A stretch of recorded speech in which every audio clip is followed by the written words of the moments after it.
મહત્વપૂર્ણ સમાચાર પ્રાપ્ત થઈ રહ્યા છે। વડોદરામાં પૂરને લઈ ગાયકવાડનું મોટું નિવેદન। મહારાજા સમરજીતસિંહ ગાયકવાડ બોલ્યા, પ્રાર્થના કરું છું આ છેલ્લું પૂર હોય। ગાયકવાડ સરકાર તેમજ વડોદરાના તંત્રને જે પગલાં લેવા પડે તે ત્વરિત લે। આ પૂર ફરી આવે એ શહેર માટે ખૂબ ખરાબ વાત છે। આ માનવ સર્જિત ઘટના હોય તો માનવે જ આનો ઉકેલ લાવવો પડશે। પૂર વિશે ઘણી બધી માહિતી છે અને ટેકનોલોજી પણ છે, તેનો ઉપયોગ કરી નિરાકરણ લાવવું જોઈએ। હું એટલું જ ઈચ્છા કરું છું કે આ એક છેલ્લું અને આ પરિસ્થિતિ આ પ્રકારની થાય। વડોદરાને જે કંઈ કરવું પડે શાસનને સ્ટેટના પ્રમુખે એ પગલાં લેવા પડશે, કેમ કે આ પરિસ્થિતિ પાછી આવે એ સારું નથી ને આ આપણા શહેર માટે બહુ જ ખરાબ પરિસ્થિતિ છે કે આ એક મેનમેડ પરિસ્થિતિ છે અને મેનમેડ છે તો એનું સોલ્યુશન પણ મેનમેડ જ થવા જોઈએ એટલું માનું છું। વડોદરાના શેરખી રાણીયા તલાવડી પાસેના રોડનું પુરાણ ધોવાયું। રોડ નીચે ધોવાણ થતાં વાહન ચાલકોને મોટા અકસ્માતની ચિંતા સતાવી રહી છે। કોન્ટ્રાક્ટરની બેદરકારી વાહન ચાલકોએ ભોગવવી પડે તેવી સ્થિતિ સર્જાઈ। સ્થાનિકોએ રોષ વ્યક્ત કરતા કહ્યું, અમારા ગામનો કોઈ માલિક જ નથી, તલાટી ક્યારેય આ વિસ્તારમાં આવતા નથી। સ્થાનિકોએ કહ્યું, અગાઉ વરસાદ પડ્યો ત્યારે ફોટા સાથે રજૂઆત કરી હતી, છતાં અહીં કોઈ કામગીરી નથી કરાઈ।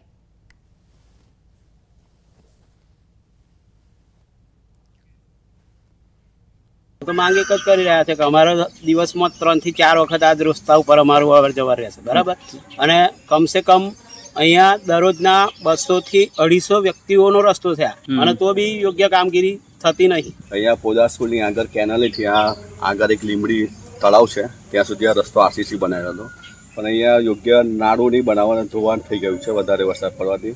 આ લોકો રસ્તો તો સારો બનાવે છે પણ પ્રોપર જે અહીંયા ભૂંગળા નાખવા જોઈએ એ નહીં નાખ્યા, એના લીધે આ બધું ધોવાઈ ગયું છે। આણંદના પેટલાદ તાલુકાના ગ્રામ્ય વિસ્તારમાં વરસાદના વિરામ બાદ પણ પાણી નથી ઓસર્યા। તાજેતરમાં 8 દિવસ અગાઉ પડેલા વરસાદે તબાહી મચાવી છે। પેટલાદ તાલુકાના નાર, પંડોળી, આમોદ અને માણાજ સહિતના ગામમાં ખેતરોમાં પાણી ભરાયા છે। ખેતરોમાં ડાંગરના પાક પર વરસાદી પાણી ફરી વળતા ધરતીપુત્રોને મોટું આર્થિક નુકસાન થયું છે। આમોદ ગામનું તળાવ તૂટતા ગામ બેટમાં ફેરવાયું છે।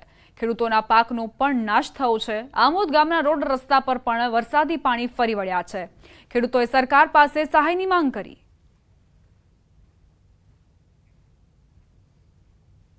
વરસાદ બહુ પડ્યો છે અને અમારે બહુ નુકસાન થયું છે, ડાંગરો બધી ડૂબી ગઈ અને આવું પરિસ્થિતિ થઈ ગઈ છે। અમને કંઈ આર્થિક મદદ કરો એવું અમે તમને જણાવીએ છીએ સરકારને।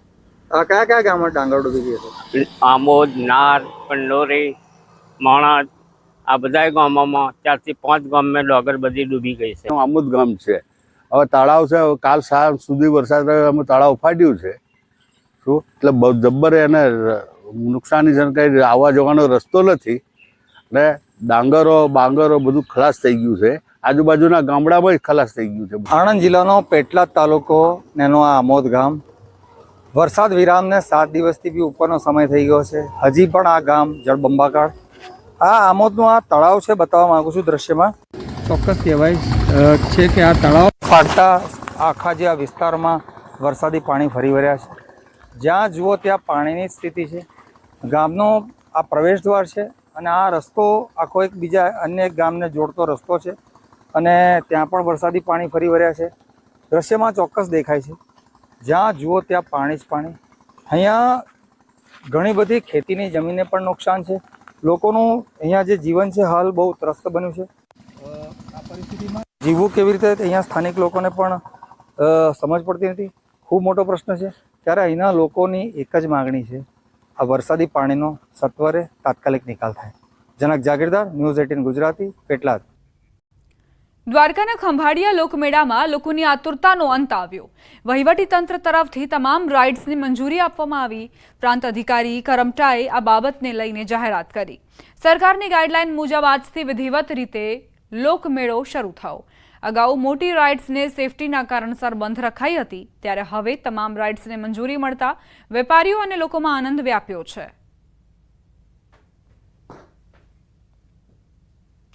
અને તે આધારે અત્યારે આપણે ટોટલ 27 લાયસન્સ ધારકોને પરફોર્મન્સ લાયસન્સ ઇસ્યુ કરેલા છે, જેથી આજથી લોકોની સલામતી અને સેફટી જાળવી અને તમામ રાઇડ્સો ચાલુ થઈ જશે.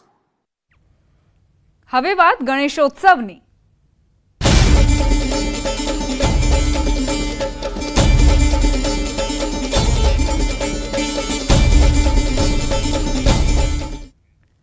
દેશભરમાં ગણેશ ચતુર્થીની ધામધૂમથી ઉજવણી કરવામાં આવી રહી છે.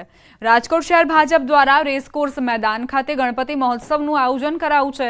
રાજકોટ મેયરના નિવાસસ્થાનેથી શોભાયાત્રા નીકળી રેસકોર્સ મેદાન સુધી પહોંચી હતી. આ તરફ વડોદરામાં ગણેશજીની શાહી સવારી નીકળી હતી. લક્ષ્મી વિલાસ પેલેસમાં ગણેશોત્સવનું આયોજન કરાયું. શહેરના દાંડિયા બજાર સુધી પાલખીમાં ગણેશજીની શોભાયાત્રા નીકળી હતી. બેન્ડવાજા સાથે લક્ષ્મી વિલાસ પેલેસના દરબાર હોલમાં ગણેશજીની સ્થાપના કરાઈ. સુરતના લાલ દરવાજા વિસ્તારમાં ઇકો ફ્રેન્ડલી ગણેશજીની મૂર્તિની સ્થાપના કરાઈ. વૃક્ષની છાલમાંથી ગણેશજીની મૂર્તિ બનાવી પર્યાવરણ બચાવવાનો સંદેશ આપ્યો છે. મહેસાણામાં ગણેશજીને પોલીસ દ્વારા ગાર્ડ ઓફ ઓનર અપાયું.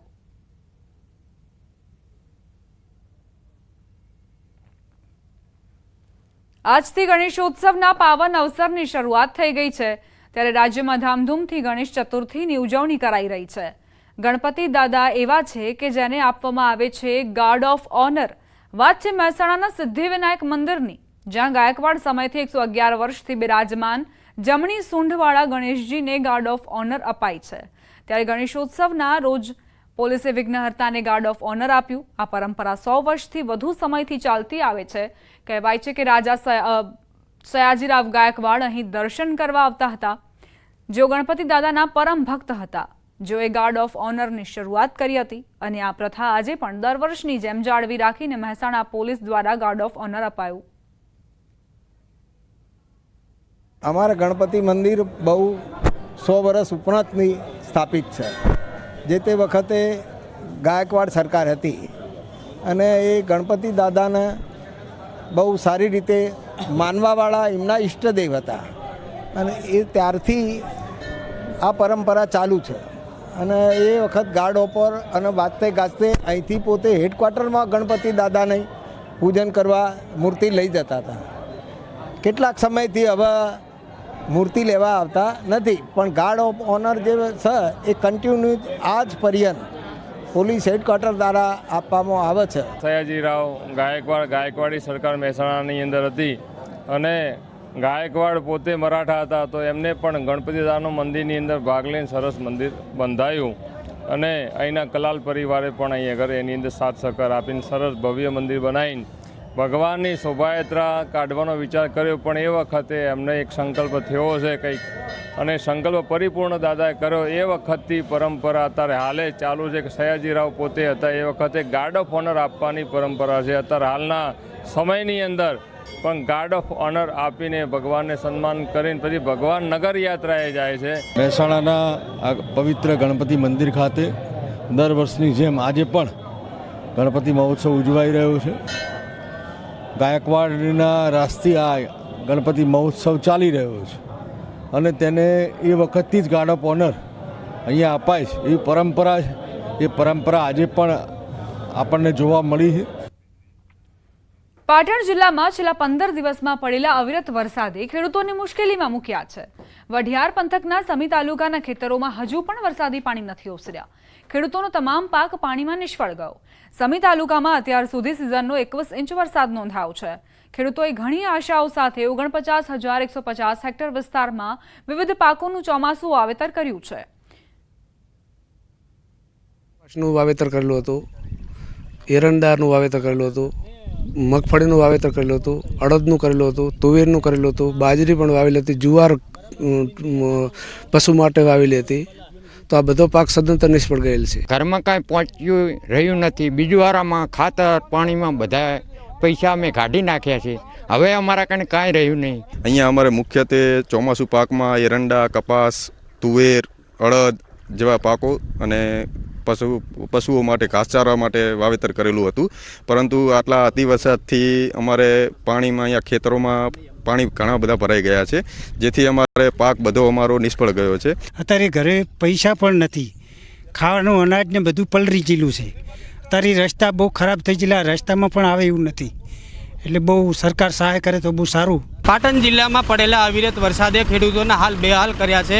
ત્યારે ગ્રાઉન્ડ ઝીરો રિપોર્ટ ઉપર ન્યૂઝ 18ની ટીમ પહોંચવા જઈ રહી છે। ત્યારે દ્રશ્યો બતાવીશ કે આ વિસ્તાર છે વઢિયાર પંથકનો સમી તાલુકાના ગામના વિસ્તાર છે, જ્યાં જે જગ્યાએ સ્થળ છે તે જગ્યાએ પાણી જોવા મળ્યું છે, એટલે કે જળ ત્યાં પ્રવાહી જોવા મળ્યું છે। એટલે ચોક્કસ કહીએ કે આ પાણીની અંદર ખેડૂતોની તમામ મહેનત તેમજ જીવન પૂંજી ક્યાંક પાણીમાં ગરકાવ થઈ ગઈ છે। ખેડૂતોએ જે મહા મહેનતે જે પાકોનો ઉછેર કર્યો હતો, પરંતુ પાછળથી અવિરત વરસાદ જે આવ્યો હતો તેના કારણે ખેડૂતોની તમામ મહેનત પાણીમાં ગરકાવ થઈ ગઈ છે। હજુ તો ચોમાસાના ઘણા દિવસો બાકી છે, પરંતુ અત્યારથી જ પાટણ જિલ્લામાં 100% વરસાદથી જે તળાવો છે તે ક્યાંક સમંદરની જે માફક ભર્યા છે। એટલે ખેડૂતોએ ચોમાસું પાકમાં જે ઘાસચારો સહિત જે કઠોળનો વાવેતર કર્યો છે તે તમામ પાક હવે પાણીમાં ગરકાવ થઈ ગયો છે, અને ખેડૂતોને હવે ક્યારે પાણી ઓસરશે અને આગળનું વાવેતર ક્યારે કરશે તે જ આશામાં ખેડૂતો હવે જીવી રહ્યા છે। ચોક્કસ કહીએ કે જે રીતે ટ્રેક્ટર ઉપર સવારી કરીને ખેતરો સુધી જવું પડે છે, ના માત્ર ખેતરોમાં પાણી ભર્યો છે, પરંતુ ખેતરે જવાના કાચા માર્ગમાં પણ ક્યાંક ઢીચણસમાં પાણી ભરાવાના કારણે ખેડૂતો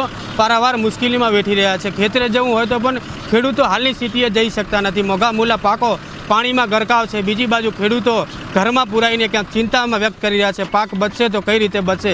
એટલે ચોક્કસ કહીએ કે હાલ તો પાટણ જિલ્લાના જે વઢિયાર પંથક છે તે ખેડૂતોની સ્થિતિ દયનીય સ્થિતિમાં મુકાઈ જવા પામી છે। અશરફ ખાન, ન્યૂઝ